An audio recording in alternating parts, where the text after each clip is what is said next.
Burya Keve niwe wishe Derrick atumwe na Rugero. Mbahaye ikaze kuri channel yacu Impanga Films.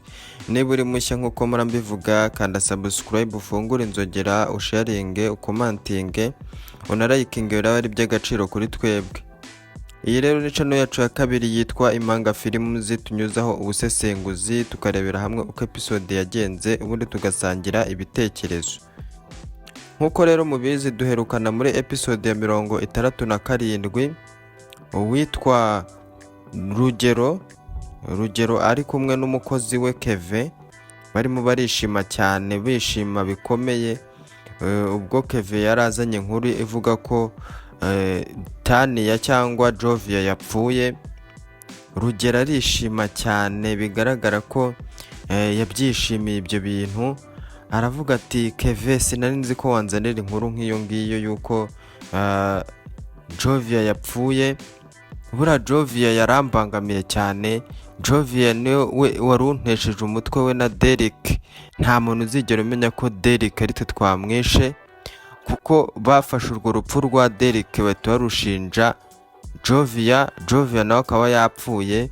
Rugero akavuga ati, ibintu byose ndabirangije rwose. Ese bakunzi ba filime urukundo rw'inzitane, mubona ibya Rugero bizarangira bite? Mu bugome bwa Rugero buzagarukira hehe? Mutubwire muri comment uko mwe mubitekereza, ukuntu Rugero yifata akica buri umwe wese, cyane ko twari tuzi ko Derrick ahubwo ari we uzica Rugero, kuko ngo Derrick bari batubwiye ko ari we usa nkaho nyine akurikirana buri kintu cyose, akaba yanakwica n'umuntu. Ariko tubonye ko Rugero ari we mubi kurusha Derrick. Aho ngaho gusa twasize uwitwa Dr. arimo aragira inama Darlene, amubwira ati, Darlene, ikintu cyagucitse kikava mu biganza byawe urarekura ukakirekurira kure. Niyo mpamvu rero ndahangaha ngo nkubwire ngo divorce irashoboka rwose, ko wayiha Rugero mugatandukana, ukagenda ukwawe nawe akagenda ukwe.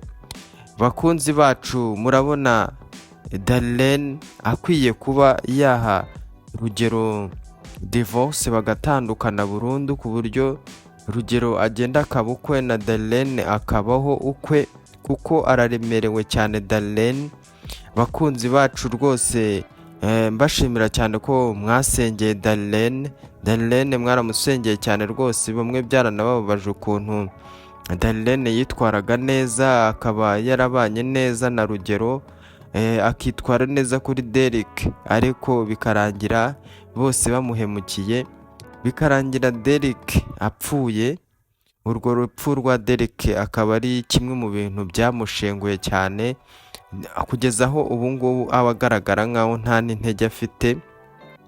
Ariko si aho ngaho gusa tugiye kurebera hamwe n'uwitwa Mukamusoni, wasaga nkaho akukumba ibintu byose, ashaka ibintu byose, akunda imitungo ye yose, ariko akaba afite umwana witwa Kenny akaba yaramwanditseho imitungo, akayimwandikaho mu rwego rwo kumurinda cyangwa kwirinda ko Darlene ngo yazavumbura imitungo yabo akaba yayigurisha. Ariko yirengagiza ko umwana we asa nkaho yamunaniye. Kenny imitungo arayifata yose ya mukecuru arayigurisha. Muri episode dusoje dusize mukecuru Mukamusoni barimo baramusohora mu nzu, ahamagara Rugero nawe twabonye ko Rugero atari Rugero rwiza rwose. Twabonye ko Rugero ari umuntu mubi cyane. Uriya mukecuru afite umuvumo wo kuba yarabyaye abana bafite ubugome bwinshi cyane, abana basa nkaho atari abana beza. Uwitwa Kenny we mutoya wa Rugero akaba yarafashe inzu ya mama we Mukamusoni, uriya mukecuru twabonye nawe w'umugome, akayigurisha akigira Dubai n'umukunzi we, mu gihe Rugero arimo arategura kwica Derrick. Koko murabona uriya muryango utaravumwe. Ese Darlene yakagombye kuba yarashatse muri uriya muryango mubi kuriya? mutubwire muri komenti ukuntu mwe mubyumva, ukuntu mwe mwumva Darlene yabigenza kugira ngo ave muri kiriya kintu arimo, cyane ko ibintu arimo bitamworoheye cyane. Mutubwire rwose uko namwe mwabibonye, uko mubitekereza. Use uriya mukecuru Mukamusoni we arerekeza hehe nyuma y'uko inzu ye umwana we ayigurishije?